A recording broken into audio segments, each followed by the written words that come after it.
जो young generation ने adrenal rush का बड़ा मजेदार के लिए उनके ऊपर आ जाता है, उनके एटीट्यूड ईगो में आ जाता है कि ये तो मैं भी करके दिखाऊं। तो क्या ये जस्टिफाइड है कि एक तरफ हम मोटर स्पोर्ट्स को बढ़ावा दे रहे हैं जिसकी तरफ इतने एक्सीडेंट्स हमको देखने को मिल रहे हैं? हम युवाओं से ये आग्रह करना चाहते हैं बेवकूफ़ी ना करें। क्या आप जैसम चौक पे क्रिकेट खेलते हो तो रोड पे रेसिंग क्यों करते हो? अगर आपको रेसिंग करने का शौक है आइए ना मुकाबला कीजिए ग्राउंड में, रेसिंग ट्रैक पे। रेसिंग का जो रश है उसको मोटर स्पोर्ट के जरिए पूरा कीजिए। There is a platform waiting for you. Come participate, come play, come compete, come win.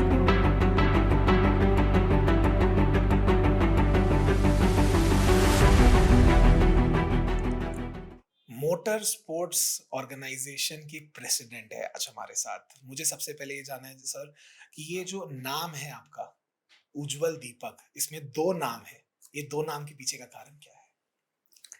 I am the great grandson of Pandit Sundarlal Sharma, who is a freedom fighter. He's called the Gandhi of Chhattisgarh. Okay. और गांधी जी उनको अपना गुरु मानते थे। उन्होंने छत्तीसगढ़ राज्य का सपना पहली बार उन्होंने देखा था। उन्हें छत्तीसगढ़ का प्रथम स्वप्न दृष्टा कहा जाता है। वाह। उन्होंने दलितों के उत्थान के लिए बड़ा काम किया था और गांधी जी इसलिए उनको अपना गुरु मानते थे। मेरे पिताजी उन्हें अपना आदर्श मानते थे, पत्रकार थे। मीसाबंदी मुनिस में जेल में रहे पिताजी। उन्होंने ये देखा कि जो पहला भेदभाव होता है, फर्स्ट डिस्क्रिमिनेशन, गुड और बैड, वो सरनेम के साथ होता है। ओके। सरनेम के कारण होता है। बिल्कुल। तो ही डिसाइडेड वन फाइन डे कि हम अपना सरनेम नहीं रखेंगे। वाह। और उन्होंने अपना सरनेम दीपक रख लिया। सिंस दैट डे मैं, मेरी वाइफ, मेरी डॉटर, मेरी मॉम, मेरे सिस्टर सब अपना सरनेम दीपक लिखते हैं and we are proud of it. Beautiful beautiful story. तो मुझे ये जानना है, दीपक कोई एग्जिस्ट करते हैं कोई फैमिली में आपके? No, there is no Deepak. No, it's just a name that you Yes. Decided कि आपको ये रखना है, that's it. Yes. Wow, and really. It और मुझे बाद में रियलाइज हुआ कि जल भी करता है उज्जवल और दीपक। हाँ हाँ, मतलब बिल्कुल। दीपक जो उज्जवल है। आपके केस में तो यस, बाकियों को नहीं पता, आपके केस में तो डेफिनेटली यस। ओके। तो मुझे ये जानना है उज्जवल जी कि जो ये मोटर स्पोर्ट्स का कंसेप्ट है, ये एग्जैक्टली है क्या when it comes to Chhattisgarh? See, it all started in year 2001. मैं फर्स्ट ईयर में था उस समय और एक छोटा सा इवेंट हुआ यहाँ पे भिलाई में और उसमें पार्टिसिपेंट्स नहीं मिल रहे थे। कैस्ट्रॉल ने स्पॉन्सर किया था उस इवेंट को। There was somebody whom I knew जो सेल्स का काम करता था कैस्ट्रॉल का। He reached out to me क्योंकि मेरे पास यामा बाइक थी उस समय, Yamaha RX 100, still my favourite. तो ही ऑफर्ड मी कि यार 100 रुपये एंट्री फीस है और एक कैप मिलेगी, एक टी शर्ट मिलेगी और एक कैस्ट्रॉल का ऑयल मिलेगा जिसकी कीमत 100 रुपये है। That was more than enough. Cap और टी शर्ट काफ़ी थी उस समय करेक्ट। बिक जाने के लिए उस एज में। तो बोला ठीक है भाई, और मैंने एंट्री ले ली। एक ऑटो क्रॉस करके इवेंट होता था, भिलाई में हो रहा था। ऑटो क्रॉस में क्या होता है कि एक जैसे कछुआ छाप अगरबत्ती होती है ना, चक्रव्यूह टाइप का, उस पर रस्सियाँ ऐसे बांध के you have to go inside and come back without touching the rope. Okay. आप जितने रोप्स को टच करते हैं हाँ, उतने पॉइंट लग जाते हैं। ठीक है। तो ये स्किल का टेस्ट होता है, स्पीड का नहीं होता है। ओके। और किसी से मुकाबला नहीं होता, खुद से मुकाबला होता है। यू रेस अगेंस्ट योरसेल्फ कि आपको जाना है और कुशलता से बिना रोप को टच किए, बिना गिरे, बिना रुके वापस आना। जो जल्दी आएगा वो इनाम मिलता है उसको। ठीक है। तो मैं ठीक ठाक रहा, 5वां 6वां आया था उस इवेंट में, बट मुझे मज़ा आया। मैंने एक बात और देखी कि जो लोग एक बार गए थे वो दोबारा जाना चाहते थे पर मौका नहीं मिला उन्हें। मेरे को थॉट कि दोबारा वो अच्छा से करेंगे and to my surprise women did better. Oh, okay. Bikes थी उसमें तो उन्होंने अच्छा परफॉर्म किया। तो men are good at driving but they are not so skilful like women. वो निटिग्रिटीज वो ज़्यादा अच्छा कर पाती हैं। That was kind of surprising, but मुझे ओवरऑल मज़ा आया। मुझे लगा यार अच्छा है। तो then I started looking out.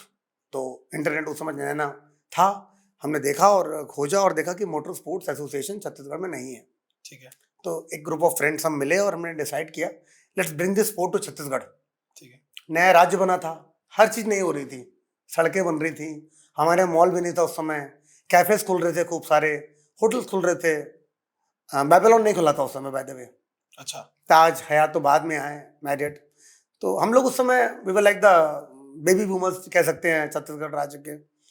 तो कोई भी नई चीज़ लाने की फिराक में हर कोई था कि मैं ये लाऊंगा, मैं ये लाऊंगा। तो हमने बोला मोटर स्पोर्ट्स को लाया जाए। तो वी फॉर्म द एसोसिएशन हमने एफिलिएशन लिया federation of motor sports clubs of India से, और फिर हमने एक रैली की जो इंडिया की सबसे बड़ी रैली थी उस समय।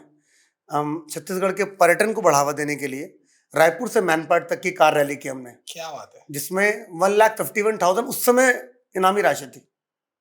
तो वो बड़ा हिट रहा 25 साल पहले। 25 साल पहले। और रायपुर से मैनपाट 400 किलोमीटर लंबी रैली थी वो। It was TSD rally, time speed and distance. तो आपको एक निश्चित जगह पे निश्चित स्पीड पे पहुंचना होता है। अगर आप जल्दी पहुंच गए तब भी आपको पेनल्टी लगेगी, देर से पहुंच गए तब भी पेनल्टी लगेगी। Again exam, a test of skill rather than speed.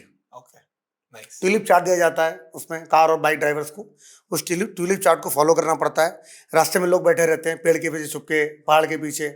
अब जैसे ही आते हैं वो आपको रोक लेते हैं। वहां पर एक टोल बैरियर टाइप का लगा होता है, एंड दे लुक एट आपने जहाँ से स्टार्ट किया और आप कितने देर में वहां पहुंचे। Okay, and there was a time decided already जो आपको ट्यूलिप चार्ट में दिया हुआ है। अगर आपने उसको ब्रेक किया उस रूल को, अगर आप जल्दी पहुंच गए तो पेनल्टी है, लेट पहुंचे तो पेनल्टी है। ठीक है।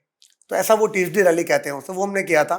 वहां से शुरुआत हुई। अभी हमने अपना 7वां बड़ा इवेंट किया, all our national championships. Nice. सारे देश के लोग आज रायपुर को जानते हैं, सारे देश के लोग रायपुर आना चाहते हैं क्योंकि सबसे बड़ा हम करते हैं। नाइस। और अभी जो इवेंट हुआ 2 दिनों में 50,000 लोगों ने पार्टिसिपेट किया इसमें, वाह, which was India's biggest motor sport event in 2 wheeler segment. Nice. इसमें मुझे एक चीज समझनी है कि स्टार्ट्स बताते हैं ऑन एन एवरेज 4.5 लाख से ज्यादा एक्सीडेंट्स होते हैं annually.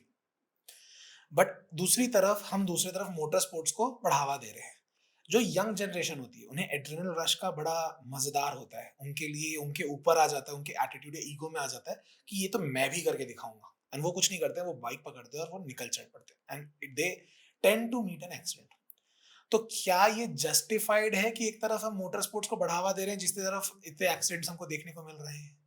That is indeed a great question. And हमारा जो लास्ट ईयर का इवेंट था उसका मैसेजिंग भी यही था। हम युवाओं से ये आग्रह करना चाहते हैं, अनुरोध करना चाहते हैं और रिक्वेस्ट करना चाहते हैं, बेवकूफ़ी ना करें। क्या आप जयस्तंभ चौक पे क्रिकेट खेलते हैं? क्या आप फुटबॉल खेलते हैं? क्या आप कनॉट प्लेस में गोल्फ खेलेंगे? नहीं। तो रोड पे रेसिंग क्यों कर रहे हैं? Play where there is a level playing field. अगर आपको रेसिंग करने का शौक है तो आइए ना, मुकाबला कीजिए ग्राउंड में, रेसिंग ट्रैक पे जो हमने बनाया था। अभी हेलमेट पहनिए, राइडिंग गियर पहनिए, नी गार्ड पहनिए, एल्बो गार्ड पहनिए, मोटा वाला जैकेट पहनिए, जीन्स पहनिए, अच्छे लंबे शूज पहनिए, प्रोटेक्टिव गियर पहनिए और दौड़ाइए गाड़ी उस जगह पे जहाँ पे कोई स्पीड ब्रेकर ना हो, जहाँ पे गाय बकरी कुत्ते ना बैठे हों, जहाँ पे कोई अचानक रोड क्रॉस ना कर रहा हो, जहाँ पे गड्ढे ना हो। और आप उनके साथ रेसिंग कीजिए जो इस गेम को समझते हैं, जो कुशलता से ड्राइव करना जानते हैं, जो उस समय पे ब्रेक लगाएंगे जब आप गिर गए हों, ना कि उस ट्रक ड्राइवर की तरह जो आप गिरे पड़े और आपको कुचल के निकल जाएगा।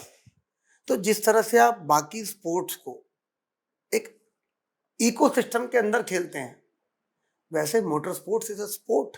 आपको रेसिंग करने का शौक है तो more than welcome, but do it in a right place rather than racing anywhere. आप नया रायपुर जाते हैं, क्या आपको पता है कि रॉन्ग साइड से कोई नहीं आ रहा है? क्या आपको पता है कि वहाँ पे गाय नहीं बैठी है? क्या आपको पता है कि वहाँ पे स्पीड ब्रेकर नहीं है? जब आपको सारी चीजें नहीं पता है तो you should not do that thing. तो वो बेवकूफ़ी है। And that was the sole purpose of organising motor sports in Chhattisgarh. We have a training academy, Sonpur village है, यहाँ पे पाटन है, वहाँ पे साल भर हमारा ट्रैक बना हुआ है। आइए रेसिंग कीजिए वहाँ पे, हम आपको ट्रेनिंग देंगे। तो ये डायकोटोमी है कि युवा वहां पे रेसिंग कर रहे हैं जहां पे उनको नहीं करनी चाहिए। 10-10 लाख की बाइक लेके आप गड्ढे वाली सड़क पे रेसिंग कर रहे हैं। सर्किट्स बने हुए हैं, चेन्नई में रेस ट्रैक है, देश के अलग अलग शहरों में अलग अलग जगह रेसिंग ट्रैक्स है। Go to ground, make a track, छोटा सा, अगर आपको इतना शौक है तो, and do the racing there rather than on the road. But don't you think इसमें कहीं ना कहीं एक आ जाती है अवेयरनेस वाली पार्ट? क्योंकि आज के डेट पे जो यूथ है, ना उनको उतना अवेयरनेस मिल रहा है, ना उनको वो डायरेक्शन मिल रहा है कि उधर ये जाना चाहिए। क्योंकि आज की डेट पे अगर मुझे शौक है फॉर एग्जाम्पल अगर मुझे शौक है कि मुझे गाड़ी तेज चलानी है, तो आई डोंट नो कि मेरे को यहाँ पे किसी ने कोई बताया हुआ है कि मैं कहाँ जा सकता हूँ। I will definitely go prefer and go to Naya Raipur and just speed up my bike. And that's what we are here for. Okay. We are trying to do that. और मैक्सिमम एक्सीडेंट जो हो रहे हैं वो तब हो रहे हैं जब बंदा बोलता है कि गाड़ी तेरा भाई चलाएगा। और ये कब बोलता है? हम सबको मालूम है कि गाड़ी भाई कब चलाता है, जब नशे में रहता है, वो इन्फ्लुएंस्ड होता है। वो इन्फ्लुएंस्ड होता है। और उस समय जो एड्रेनलिन रश की जो आप बात कर रहे थे वो कुछ ज्यादा ही हो जाता है, एक्सट्रीम हाई हो जाता है वो। तो उस दिशा में क्या किया जाए? उस दिशा में हम सबको ये सोचना पड़ेगा कि एक तो कारोबार ना करें, कार में बाहर नहीं रखना है। और अगर आप नहीं समझ पा रहे हैं, अगर आपको अपनी जान की फिक्र नहीं है, अपने दोस्त की जान की फिक्र नहीं है, आप सीट बेल्ट नहीं पहन रहे हैं, आप बाइक में हेलमेट नहीं पहन रहे हैं और आप 100-200 की स्पीड में गाड़ी चला रहे हैं, तो सिर्फ भगवान बचा सकते हैं आपको। Then nobody can make you aware, then nobody can guide you. तो ये अगर आप गाड़ी चला सकते हैं, आपके पास महंगी गाड़ी है, तो ये आशा हम कर सकते हैं कि आप थोड़े से पढ़े लिखे हैं, आप ड्राइवर है, खलासी नहीं है। तो उस दिशा में आपको इतनी समझदारी रखनी होगी कि गाड़ी कब रेस चलानी है, कहाँ चलानी है, किसके इन्फ्लुएंस पे चलानी है, किसके इन्फ्लुएंस पे नहीं चलानी है। यहाँ पे ना ज्यादा इंपॉर्टेंट है।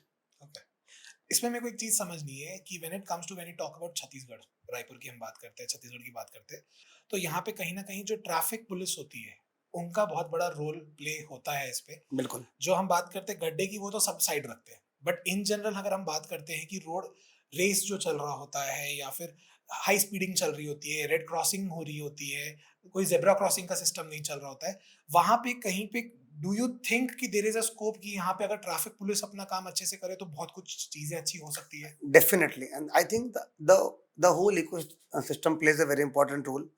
Traffic lights, zebra crossing, jaywalking करते हैं लोग, तो civic sense coupled with the right infrastructure, the right ecosystem, coupled with the involvement of traffic police. Parents भी बड़ा रोल प्ले करते हैं यहाँ पे। जब पेरेंट्स ड्राइव करते हैं गाड़ी और वो एक रेड लाइट को क्रॉस करते हैं, तो बाजू में जो बच्चा बैठा है, जो आगे चल के ड्राइवर बनने वाला है, वो देख रहा होता है। बिल्कुल। तो मुझे लगता है इस पूरा जो वातावरण है, जो एनवायरनमेंट है, जो इकोसिस्टम है, दैट नीड्स टू चेंज। आज रायपुर आप देखिए कि मुझे बहुत तकलीफ होती है, अगर मुझे सबसे ज्यादा किसी बात से कोफ्त होती है तो उस बात से होती है कि लोग कहीं भी पार्किंग कर देते हैं गाड़ी। if I am given the power to change something, I'll change the civic sense of people. मैं मुंबई में भी रहा हूँ, मैं न्यूयॉर्क में भी रहा हूँ, मैं दिल्ली में भी रहा हूँ, और हर शहर में ना इंडिया की एक बात बड़ी कॉमन है। आप जाएंगे किसी के साथ और फ्रेंड के साथ, और वो एक बात जरूर बोलेगा, भाई यहाँ गाड़ी चला ली ना, कहीं भी चला लेगा। तो are we proud of that? क्या मेरी बात का घमंड है, अहंकार है कि लोग इतनी गंदी गाड़ी चलाते हैं कि अगर यहाँ चला ले तो कहीं भी चला लेगा? ऐसा कैसे? बनारस में अब बाइक नहीं चला सकते बनारस में। अच्छा, इतनी गाड़ियां हैं और कोई भी कहीं से घुस रहा है, गलियां भी छोटी है, कोई भी कहीं से घुस रहा है। Out of all places in India, I think Mumbai is the only place, और वो वहां पे इसलिए क्योंकि चॉइस नहीं है, आपको लेन डिसिप्लिन फॉलो करना ही पड़ेगा। Second is Hawking. भाई कितना हॉर्न मारोगे, क्यों मार रहे हो? मैं कई बार सोचता हूं कि जब विदेशों से लोग भारत आते होंगे तो उनको शोर कितना बुरा लगता होगा। Noise pollution. हाँ, हम जाते हैं घूमने, अब्रॉड भी जाते हैं, कितनी शांति रहती है सड़कों पे। तो ये हमें सीखना है। ये कोई सरकार नहीं सिखाएगी आपको, ये कोई संस्था नहीं सिखाएगी आपको, ये हमें सीखना पड़ेगा। हॉर्न तो हम ही बजा रहे हैं ना, लगातार हॉकिंग करना, स्कूल के पास, हॉस्पिटल के पास, सिग्नल पे, जैसे ही सिग्नल क्रॉस होता है लोग पीछे से हॉर्न बजाना चालू कर देते हैं, क्योंकि गाड़ियां उसी स्पीड से ही आगे बढ़ सकती हैं। यू टर्न पे, जहाँ पे लेफ्ट टर्न अलाउड है, वहां पे लोग खड़े हो जाते हैं। आप कई बार देखिएगा यू टर्न पे गाड़ी लोग पार्क कर देते हैं। That needs to change. Motor sports और रेसिंग से ज्यादा मुझे लगता है खतरनाक ये है। और जब ये चीजें ठीक होंगी ना, हमारा भारत अच्छा होगा, हमारा शहर अच्छा होगा, हमारा गांव अच्छा होगा, हमारा देश अच्छा होगा। और स्वच्छ भारत अभियान बहुत बड़ा एग्जाम्पल है हमारे सामने। मैं जापान में था और वहां मैंने देखा कि ना वहां रोड पे कचरा है, ना ही वहां पे डस्टबिन है। वहां पे आपको सड़कों पे बड़े बड़े डस्टबिन नहीं दिखेंगे। अच्छा, that was surprising, that is an irony कि डस्टबिन भी नहीं है और कचरा भी नहीं है। तो व्हाट पीपल डू कि लोग वहां पे अगर कुछ खा रहे हैं, कुछ पी रहे हैं, तो अपने जेब में डाल लेते हैं।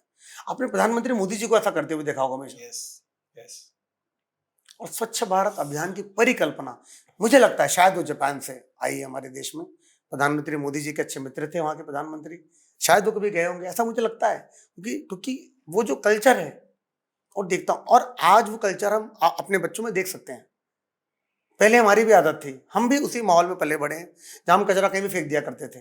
पर एक समय आया 2014 के बाद जब हमने सीखा कि कचरा में रोड पे नहीं फेंकना है, डस्टबिन है उसके लिए। My daughter taught me sometimes कि पापा, क्योंकि आदत थी, हम भी सुधरे, आज वो काम नहीं करते हैं। हम डस्टबिन खोजते हैं या अपनी जेब में डालते हैं रैपर को या टिश्यू पेपर को। उसी तरह traffic sense, parking sense, driving sense, ये सब हमें अपने अंदर इनकलकेट करना पड़ेगा, तब ये देश आगे बढ़ पाएगा इस मामले में। इसमें मेरे को एक चीज समझाइएगा, जैसे आपने बोला कि स्वच्छ भारत अभियान आया, तो कहीं ना कहीं ये भी एक सिविक सेंस का पार्ट है कि आपको कचरा फैलाना नहीं है, भले वो पानी में फेंकना है, जमीन में फेंकना है, थूकना है, whatsoever it is. Don't you think कहीं ना कहीं जो ये ट्रैफिक का पॉलिसी है, या अपना पार्किंग को लेके हो गया, क्रॉसिंग को लेके हो गया, सिग्नल्स को लेके हो गया, ये भी कहीं ना कहीं जब ऊपर से आएगा तो लोग एक्चुअल पे उसको अप्लाई करेंगे? क्योंकि मैंने एक चीज जो समझी है, बहुत खूबसूरत सी लाइन है ये, चेंज इज वाया चॉइस और वाया डिजास्टर। चॉइस दिक्कत ये है कि हर इंसान को कंफर्ट बड़ा पसंद है। गाड़ी में हॉर्न बजाना इज वेरी कंफर्टिंग, उसमें पेशेंस रखना इज नॉट। तो वो चॉइस वाला ऑप्शन तो आई डोंट थिंक सो कि यहाँ कभी अप्लाई हो सकता है। क्योंकि when we talk about mass, जब हमको कोई चीज सिखानी होती है, जब वो एज अ रूल आती है, तो लोग उसको अप्लाई करते हैं। एंड दैट इज वाई कहीं ना कहीं इतनी ज्यादा रूल्स और इतनी ज्यादा पॉलिसीज कहीं ना कहीं वक्त के साथ बन रही है, और वो बढ़ते जा रही है। I think you are right here. आप दुबई देखेंगे, वो पूरा देश, मुझे लगता है बजट का एक बड़ा हिस्सा फाइन्स से आता है, पेनल्टी से आता है। और हम लोग ही जब दुबई जाते हैं तो उन लेन डिसिप्लिन का, स्पीड लिमिट का और सिग्नल का, हॉकिंग को फॉलो करते हैं। And Y? क्योंकि कंप्लायंस है वहां पे। या पता जब हमारे देश में भी नियम है, कानून है, उनको तोड़ने के लिए लूपहोल्स भी हैं। जैसे जैसे ट्रांसपेरेंसी बढ़ रही है सिस्टम में, जैसे जैसे कैमरेज बढ़ रहे हैं सिग्नल्स में और चालान घर पे आ रहा है, मुझे लगता है थोड़ी बहुत समझदारी लोगों में आ रही है, क्योंकि चालान अब घर पे पहुंच रहा है। मुझे याद है, मेरा फ्रेंड एक ऑस्ट्रेलिया में रहता था, उसने रेड सिग्नल को जरा सा जंप कर दिया था 2 सेकंड से, उसके घर पे कुछ लाखों रुपए का फाइन आया था। और नीचे एक ऑप्शन था ईएमआई का, कि बैंक आपको इस पेनल्टी को पटाने के लिए, और वो मुझे उसने व्हाट्सएप पे भेजा था कि भाई ऐसा चल रहा है यहाँ पे ऑस्ट्रेलिया में कि इतना फाइन है, मैं नहीं पटा पाता, तो ईएमआई का ऑप्शन है, इंटरेस्ट फ्री। नाइस। तो आई लाइक दैट। और मुझे लगता है कि हमारे देश में भी कभी ना कभी ऐसा होगा। देखिए, आज से 10 साल पहले और आज फर्क तो आया है। बिल्कुल। एकदम मुझे भी आया था, नया रायपुर में मेरे फ्रेंड कुछ बाहर से आए थे और हम गाड़ी चला के जा रहे थे। मुझे लगता है 90-100 की स्पीड में होगी गाड़ी, मुझे चालान घर पे आया था और मैंने उस चालान को पटाया था। और मुझे खुशी हुई थी कि गलती पकड़ेगी और चालान पटा। रोड खाली रहती है नया रायपुर की, ऑटोमेटिक कभी ना कभी तो लगता है गियर पे, एक्सीलेटर पे पैर दबी जाता है। तो वो अच्छा चालान था। मुझे लगता है सबको आना चाहिए और एक्सीडेंट नहीं होने चाहिए, किसी की जान नहीं जानी चाहिए। जान चली जाए तो फिर भी मुक्ति है। अगर आप विकलांग हो गए, वो फिर त्रासदी है किसी भी परिवार के लिए, किसी भी फैमिली के लिए, वाइफ के लिए, बच्चों के लिए, जब आप काम करने के लायक न रह जाएं, loss of wages plus moral support, double expenses, medication, hospitalisation, वो चीज नहीं होनी चाहिए। मुझे लगता है इतनी सस्ती नहीं होनी चाहिए हमारी जान। बिल्कुल, बिल्कुल। ओके, तो अब मुझे एक फाइनल समझाइएगा कि हम जब लोगों की बात करते हैं, ये तो अभी तक जो चल रहा था मोर ऑफ की जो एज में आगे बढ़ चुके हैं, बट जो नई जनरेशन आ रही है, जो जेनज़ीज़ आ रही है, ये बहुत जल्दी गिव अप कर देते हैं चीज़ों को लेके। There is this F1 driver, Michael करके हैं, उनको मैका चुमैका। यस, तो आज के डेट पे उन्हें बचपन से काफ़ी शौक था तो उनकी एक बहुत छोटी सी स्टोरी है कि उनको जब शौक था ना, तो उनके father couldn't afford a motorised car, तो उन्होंने क्या किया था, एक पेडल व्हीकल को उन्होंने उसमें मोटर फिट करके उनको वो चीज करके दी थी। And right now he is one of the famous F1 racer in global level. तो आज की डेट पे क्या वो मोटिवेशन या क्या वो पेशेंस ला पाना, आपको लगता है कि आज की यूथ उसे रख पाएगी? इफ यस, उसको रखने का तरीका क्या है? Before I answer that question, Michael Schumacher के बारे में बड़ी इंटरेस्टिंग स्टोरी है एक। He was the undisputed leader and champion of F1 across the world. Correct. He hardly met with a major accident uh, during his entire career, but he met up with a very big accident while skiing, and he was in coma for long. Correct correct. So that's destiny for you. World के सबसे risky sport में F1 में he didn't meet with an accident. That was how he controlled his machine. Yeah. But skiing में उनको show हुआ और he was in coma. That was a big loss to the F1 circuit. I think अभी वापस आए हैं वो। Yeah. Gen Z की बात करें तो मुझे लगता है हम अभी भी समझ रहे हैं जनरेशन को। Okay. और मुझे नहीं लगता कि वो गिव अप करते हैं। They have abundance of choices. Paradox of the plenty है। उनके सामने इतने सारे ऑप्शंस हैं कि if something does not work out, there's always a second one, and then a third, and then a fourth, and a fifth. Whether it's career, whether it's education, whether it's finance, whether it's relationships. तो when you have so much abundance, ये होना स्वाभाविक है। During our times, I remember जब हम 12th में पढ़ते थे तो सिर्फ 2 एग्जाम होते थे, पीईटी और पीएमटी। अब इनके नाम चेंज हो गए। 2 ऑप्शन होते थे, या तो बीकॉम, बीबीए भी नहीं था उस समय। बीबीए आ रहा था, मुंबई दिल्ली कुछ शहरों में आया था, हमें नहीं पता था, इंटरनेट नहीं था बहुत ज्यादा उस समय, व्हाट्सएप तो अभी आया है। तो जब एबंडेंस हो चुका है आज की रेट में, अपॉर्चुनिटीज हैं, ऑप्शंस हैं। एक समय था जब हमारे माँ बाप हमें सिखाते थे कि पढ़ाई लिखाई करो, नौकरी करनी है, या बिजनेसमैन उस समय दुकानदार होते थे। फैक्ट्रियां, उद्योग ये तो बाद में खुले, बहुत बड़े बड़े उद्योग रायपुर में बाद में खुले। दुकानें होती थी बड़ी बड़ी, वो धन्ना सेठ होते थे। हमारे माँ बाप, हम मिडिल क्लास फैमिली से थे, तो हमारे माँ बाप हमें नौकरी के लिए प्रेरित करते थे। आजकल के माँ बाप परेशान भी हैं और खुश भी हैं कि उन्हें बताने की जरूरत नहीं है, बच्चे समझदार हैं, अपना करियर खुद चुन सकते हैं। स्टार्टअप्स हैं, स्टार्टअप्स में भी बहुत आयत है, टेक है, हेल्थ है, आप you name it, you have it, and plus they have access. आज आपको किसी व्यक्ति से मिलना है, किसी व्यक्ति से बात करनी है, there's never been a better time than this. You can reach out, you can contact him. There's a button where you can contact. हमारे समय बटन मिसिंग था, सोशल मीडिया नहीं था। somebody will respond. अगर आप desperately, consciously, sincerely follow up करेंगे किसी व्यक्ति से, तो somebody will reach out to you, somebody will respond to you, somebody will answer your queries. और वो नहीं करेंगे तो उससे सेकंड ऑप्शन तो है ही। अगर मुझे कोई विचार है, कोई आइडिया है, तो कोई पैसा लगाने को तैयार है, एंजल जैसा हम कहते हैं, एंजल इन्वेस्टर्स, एंजल्स हैं। पहले एंजल्स नहीं होते थे, पहले माँ बाप ही एंजल होते थे, वही डिसाइड कर देते थे, राइट, और उनका पहला ऑप्शन होता था खुद की दुकान। तो जब ये स्थिति है, ये परिस्थिति है, ये सिनेरियो है, तो ये होना स्वाभाविक है। But I am sure everything has a tipping point. Peak पे जाएगी, फिर नीचे आएगी, फिर सैचुरेट हो जाता है। तो this generation is also taking its time. It's good to be confused at this age. I was also, I am sure most of us were confused कि करना क्या है। आज भी कंफ्यूज रहता है कई बार कि आगे क्या करना है। People who do not have a stable career like us, politics is always uncertain, unstable, there is no constant, it's always variable. So it's okay, and I'm sure people are learning every day, every minute, every hour. This generation is very volatile, very happening, very dynamic, and I think it's good. मुझे खुशी है I wish I was born in this generation. Nice, real nice. Okay, so sir, reality show का एक concept है. It ends with a game. Okay, मैं पानी P- Yeah, please. तो game का सिंपल उसूल होता है कि हम आपसे कुछ चीजें पूछेंगे, आपको वो आंसर करना है. If you don't want to answer, if you refuse to answer, or if you think a lot to answer, you have to choose the dare. You don't have an option for that. Come back again, please. क्या है? So let's say मैंने आपसे question पूछा, अगर आप उसका जवाब नहीं देना, आप उसको नहीं देना चाहते, या आपको उसका आंसर नहीं पता, या आप ज्यादा वक्त लेंगे उसको आंसर देने में, तो आपको डेयर पे स्विच कर दिया जाएगा. ऐसे कितने क्वेश्चन होंगे? टोटल 5 क्वेश्चन है. तो 5 देर होंगे? हाँ, नहीं, डेयर तो एक ही है.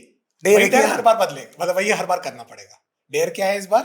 सर आपके लिए हमने लाया है करेले का जूस. अच्छा. Do you like it? आपको पसंद है?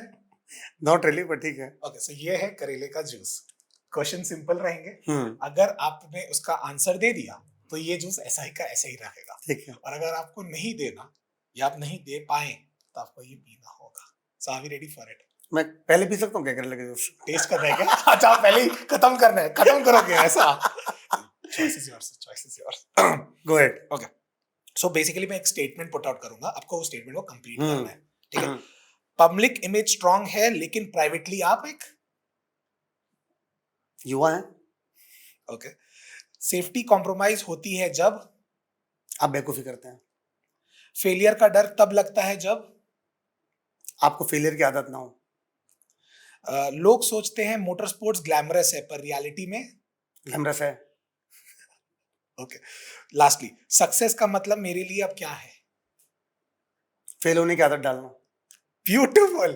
मतलब इन्होंने सोच के रखा था कि ये करेले का जूस नहीं पिएंगे, सो इन्होंने मेक श्योर. मैं अभी पी सकता हूँ. Okay, you like it? You like करेले का juice? I don't mind it, कोई दिक्कत Okay, नहीं नहीं सर, नहीं पीना है वो आपको. थैंक यू सो मच उज्जवल दीपक जी, अपना इनसाइट्स देने के लिए और ये समझाने के लिए कि मोटर स्पोर्ट्स एक स्पोर्ट है. अगर एक्चुअल में आपको वो स्पोर्ट्स में इंटरेस्ट है तो उसको स्पोर्ट्स की तरह ले, बेवकूफी की तरह नहीं, एंड अपनी जान की कीमत समझे क्योंकि वो बहुत जरूरी होती है. I think I'll just end with this कि रेसिंग का जो रश है उसको मोटर स्पोर्ट्स के जरिए पूरा कीजिए. There is a platform waiting for you. Come participate, come play, come compete and come win. Don't do it on the road please. अगर आपको पता है कि आपके पास भी कोई ऐसा बंदा है जो इस पे बहुत इंटरेस्टेड है, उन्हें जरूर टैग करिए कमेंट सेक्शन में.